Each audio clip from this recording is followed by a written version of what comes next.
Hello guys, इस video में हम देखेंगे चैप्टर 4 सिंपल इक्वेशंस का रिवीजन। हमारा पहला टॉपिक है operator. An operator is a symbol used to represent mathematical operations such as addition, subtraction, multiplication और डिवीजन। ऑपरेटर ऐसे सिंबल्स होते हैं जो मैथमेटिकल ऑपरेशंस जैसे कि एडिशन, सब्ट्रैक्शन, मल्टीप्लिकेशन और डिवीजन को रिप्रेजेंट करने में मदद करते हैं। मैथ्स में टोटल 4 ऑपरेटर्स होते हैं, प्लस, माइनस, मल्टीप्लाई और डिवाइड। तो यहाँ पे एग्जाम्पल में हमें एक एक्सप्रेशन दिया गया 4 into 3, तो उसमें मल्टीप्लिकेशन वाला साइन एक ऑपरेटर है। हमारा नेक्स्ट टॉपिक है variable. A variable is a letter or symbol that represents an unknown value. Variable एक लेटर या सिंबल होता है जो एक अननोन वैल्यू को रिप्रेजेंट करता है। जैसे कि यहाँ पे एग्जांपल में हमें इक्वेशन दिया गया है x+3=10। इसमें x एक वेरिएबल है क्योंकि यहाँ पर x एक अननोन वैल्यू को रिप्रेजेंट कर रहा है। ये इक्वेशन कहना चाह रहे हैं हम 3 में कौन सा नंबर ऐड करने पर हमें मिलेगा 10। अगर हम 3 में 7 ऐड करेंगे तो हमें मिलेगा 10। तो अब x अननोन वैल्यू 7 को रिप्रेजेंट कर रहा था। नेक्स्ट टॉपिक है constant. A constant is a fix value that can not be change. Constant एक फिक्स वैल्यू होती है जिसे हम चेंज नहीं कर सकते। जैसे कि यहाँ पर एक एक्सप्रेशन दिया गया है 3x+7, उसमें 7 हो जाएगा एक कांस्टेंट।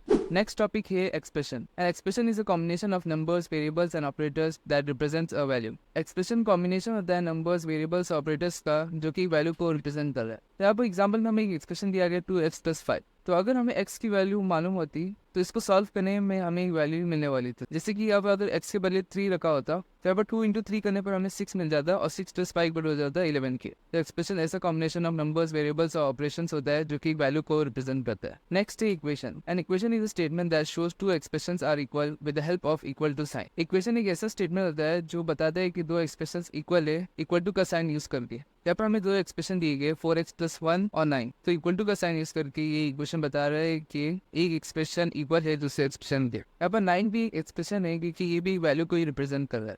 हमारा नेक्स्ट टॉपिक है LHS, जिसका फुल फॉर्म है left hand side. It is the part of an equation that appears to the left of the equal to sign. ये ऐसा इक्वेशन का पार्ट होता है जो इक्वल टू के लेफ्ट में आता है। जैसे कि यहाँ पर हमें एक इक्वेशन दिया गया है x+4=9, तो इसके अंदर LHS हो जाएगा x+4 क्योंकि वो लेफ्ट हैंड साइड में आ रहा है। उसी तरीके से राइट हैंड साइड वो पार्ट ऑफ इक्वेशन होगा जो इक्वल टू के साइन के बाद में आ रहा है। तो यहाँ पर हमें सेम इक्वेशन दिया है, उसमें 9 आ जाएगा RHS। यहाँ पर हमें एक टेबल दिया है, उसे हमें फिल करना है। इसके अंदर फर्स्ट कॉलम है स्टेटमेंट और सेकंड कॉलम है इक्वेशन। तो यहाँ पर हमें इक्वेशन को फिल करना है और यहाँ पर स्टेटमेंट को। तो चलिए फर्स्ट वाला इक्वेशन को फिल करते हैं। यहाँ पर हमें स्टेटमेंट दिया गया 7 times m + 7 gets you 77। अगर हम m को 7 गुना कर दे और उसमें 7 और ऐड कर दे तो वो इक्वल हो जाएगा 77 के। सेकंड पार्ट में हमें इक्वेशन दिया गया है, हमें स्टेटमेंट लिखना है। तो इक्वेशन है 2m = 7, तो इसका स्टेटमेंट आ जाएगा 2 times m gives 7।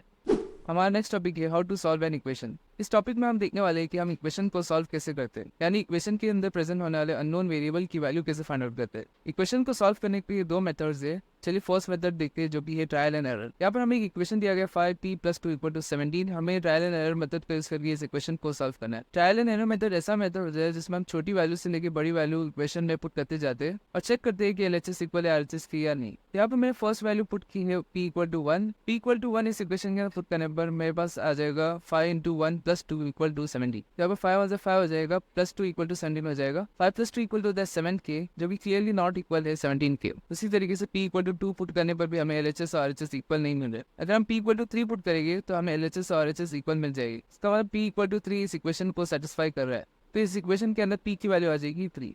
चलिए सेकंड मेथड देखते हैं जो कि है अलजेब्राइक। यहाँ पर हमें एक इक्वेशन दिया गया है, हमें अलजेब्राइक मेथड का यूज करके इस इक्वेशन को सॉल्व करना है, यानी इस इक्वेशन के अंदर x की वैल्यू फाइंड आउट करनी है। तो यहाँ पर हमारे पास दो स्टेप्स है जिसका यूज करके हम इस इक्वेशन को सॉल्व कर सकते हैं। तो स्टेप 1 है eliminate constant that is present on the same side of variable. हमें वो कांस्टेंट को एलिमिनेट करना होता है जो वेरिएबल की साइड में प्रेजेंट है। तो इस इक्वेशन के अंदर वेरिएबल की साइड में एक ही कांस्टेंट प्रेजेंट है जो कि है 3। तो उसको एलिमिनेट करने का दो मेथड है। फर्स्ट मेथड के अंदर हम लोग दोनों साइड से 3 को सब्ट्रैक्ट कर देंगे। तो यहाँ पर हमें दोनों साइड्स को 3 से सब्ट्रैक्ट कर देंगे। तो यहाँ पर +3 और -3 कैंसिल हो जाएगी और इक्वल टू में आ जाएगा 7 - 3। यहाँ पर 2x = हो जाएगा 4 के। सेकंड मेथड फर्स्ट मेथड का शॉर्टकट है। यहाँ पर हम कांस्टेंट जो कि वेरिएबल की साइड में प्रेजेंट है उसे राइट साइड में शिफ्ट कर देते हैं। अगर ये कांस्टेंट प्लस में है तो राइट साइड में जगह हो जाएगा -3, और अगर ये कांस्टेंट -3 होता तो राइट साइड में जगह होता +3। तो यहाँ पर आ जाएगा 2x = 7 - 3 और 7 - 3 = हो जाएगा 4 के, तो हमें मिल जाएगा 2x = 4। नेक्स्ट स्टेप में हमें वेरिएबल को आइसोलेट करना होता है, यानी वेरिएबल से जो नंबर मल्टीप्लाई या डिवाइड किया गया हमें उसे भी हटाना होता है। तो यहाँ पर x से 2 को मल्टीप्लाई किया गया है तो हम 2 को एलिमिनेट करने देंगे।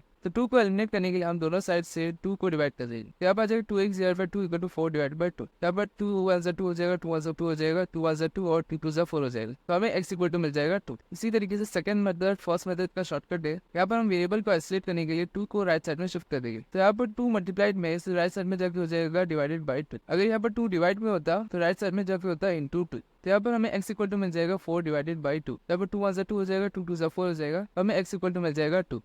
चलिए कुछ क्वेश्चंस देख लेते हैं। फर्स्ट क्वेश्चन में हमें दिया गया Munna subtracts thrice the number of notebooks he has from 50, he finds the result to be 8। Munna अपने पास जितनी बुक्स थी उसे काउंट करता है और फिर उसे 3 गुना कर देता है और फिर उसे 50 से सब्ट्रैक्ट कर देता है, तो उसे रिजल्ट मिलता है 8। तो हमें फाइंड आउट करना है नंबर ऑफ नोटबुक्स कितने थे उसके पास। तो यहाँ पर हम नंबर ऑफ बुक्स को मान लेगी x। तो यहाँ पर हम मुन्ना के पास जितने नोटबुक्स थे उसे 3 गुना कर रहे हैं, बाद में से 50 से सब्ट्रैक्ट कर रहे हैं, तो हमें रिजल्ट मिल रहा है 8। तो हमने ऊपर देखा था कि क्वेश्चन को सॉल्व करने का फर्स्ट स्टेप होता है कांस्टेंट को एलिमिनेट करना जो कि वेरिएबल की साइड में प्रेजेंट है। तो इसलिए इस कांस्टेंट को एलिमिनेट करने के लिए हम 50 को राइट साइड में शिफ्ट कर देंगे। तो हमारे पास आ जाएगा -3x इक्वल टू 8 - 50। तो 8 - 50 करने पर हमें मिल जाएगा -42। तो -3x इक्वल हो जाएगा -42। यहाँ पर माइनस और माइनस कैंसिल हो जाएगा और हमें मिलेगा 3x इक्वल टू 42। यहाँ पर हम इक्वेशन को सॉल्व करने का स्टेप 2 अप्लाई कर देंगे जो कि है आइसोलेट द वेरिएबल। यहाँ पर वेरिएबल को आइसोलेट करने के लिए हम 3 को राइट साइड में शिफ्ट कर देंगे। तो हमें मिलेगा x equal to 42 divided by 3। यहाँ पर 3 1 3 हो जाएगा, 3 14 हो जाएगा 42। तो हमें x इक्वल टू मिल जाएगा 14। यानी मुन्ना के पास 14 नोटबुक्स थे।